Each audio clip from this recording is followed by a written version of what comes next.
Brian, it's been a few weeks since we last spoke to you. Yep. Progressed to the quarter-final of the Premier Sports Cup, a strong win on Sunday. How's the mood around the club and how's life been like for you? No, it's been great, to be honest with you. Nothing better than a couple of wins, to get through to the quarter-final of the League Cup and get a home match as well against Dundee United gives us an opportunity. We know it's going to be a tough game, obviously, too, but I think it lifts the mood. Wins massively help everybody, whether it's the players, the football staff or the club staff. We all know how much better it feels coming in on a Monday morning after a victory, and I think we've shown the last couple of games, despite all the injuries that Stuart's been hit with, that we are a good side, and the performance on Sunday was exceptional for me against Hearts. I thought from the first minute to the 90th minute we played so well. Pressed them so much that they just couldn't play. So, and Hearts, look at their team on paper and they're a very good side. So to comfortably beat them 3-1 was a good one too. And obviously the Kilmarnock game the week before. Hopefully we can just continue that winning run and keep it going for Perth on Saturday.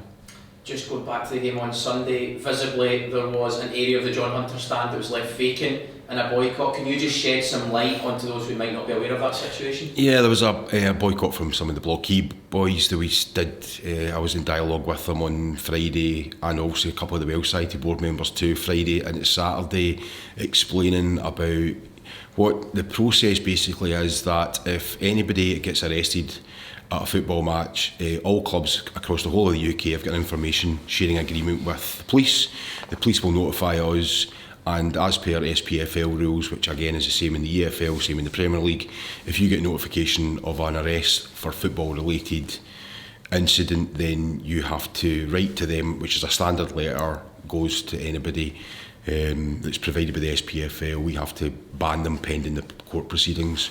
There was a bit of a debate about that, understanding how that's, they feel that some of them felt that this hasn't happened in the past. I can't speak for the past, I've only been here since April, but throughout my time in football, whether it was St Mirren, Shrewsbury or here, that's the protocol, that's the rules, and for us as a football club, we can't risk any sanction against the football club by not carrying out the protocol.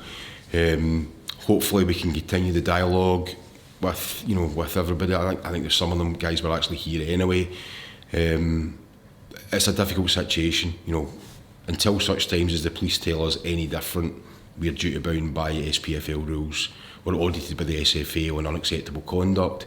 So it's important that we as a football club also, unacceptable conduct, whether it's that or it can be, it can be a racist shout or anything like that. So we actually have posters around the stadium, which I think is good practice.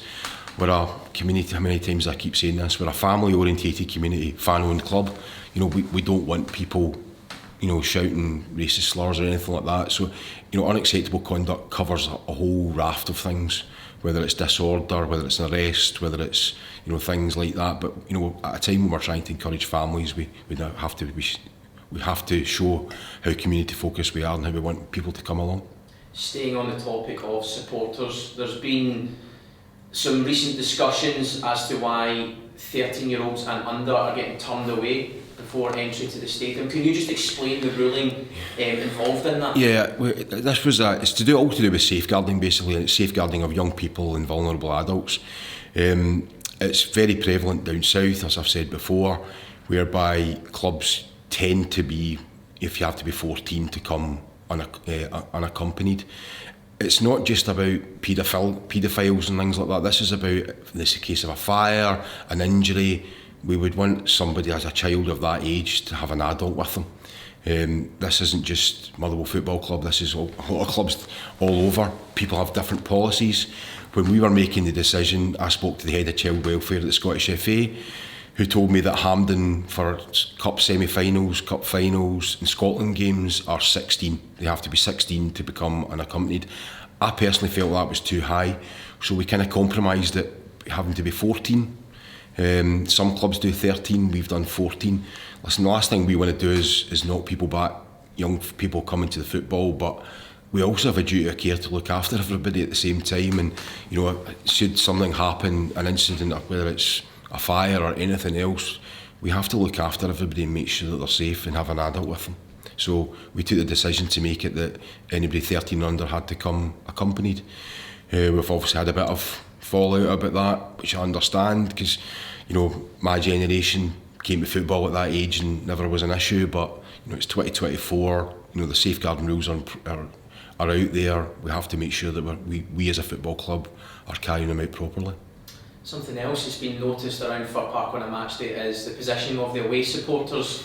They're now being allocated in the top tier of the away stand. Can you explain the reasoning behind that? Yeah, we had a conversation at the end of the season, to be honest with you. A lot of the seats in the bottom tier, we had real issues, and to be honest, we could really do with replacing the bottom tier, but at a cost of £150,000 roughly.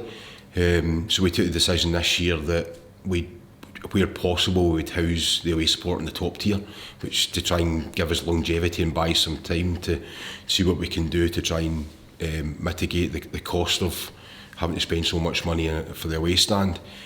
It also, from a football context as well, you've probably seen clubs around the country try and put away supporters in areas that they can't affect the game, and it's something I'm quite hot on as well. So I think it probably works from a football context, but it was actually kind of forced upon us because of the work we really could do with doing in the south areas to try and buy us a bit of time on it. Last week it was announced the newly appointed Welsh Society board members. Have you met with the new board members? How's that relationship going with the Welsh Society? That's something you're very keen on building on. Yeah, well, I haven't met the new members as yet. They had their first meeting last night, Monday night, so we're looking now to arrange a joint meeting between the Welsh Society board and the Football Club Executive Board, which will hopefully be next week. We did have our catch-up on Friday, which we're trying to do fortnightly. Reps of the club board and reps of the Welsh Society board, just to continue a good dialogue between us, which to be fair is working out really well. We had a good 2.5 hour meeting on Friday there, and it's really important for all parties to continue dialogue and be working together on everything to do with the club. Just finally, it's the big week. It has transfer deadline date at the end of it. Are the club expecting any incomings, outgoings? Is there room for anything like that? Yeah, I think Stuart would like one or two more in this week, and Stuart, Stevie, Ross, Nick and myself are all still trying to progress things. Window shuts at 11 o'clock on Friday night. Hopefully we can land one or two in. As I said earlier, Stuart's been hit with quite a number of injuries this season, and anything we can do to try and help that. Because if we got a couple more, then we could be down to bare bones a little bit too. So anything that strengthens the team and strengthens the squad, to keep us going through to the next window is worth looking at. So I think Stuart's quite keen to continue to bolster that. Hopefully we can get them over the line, and time will tell come 11 o'clock Friday night.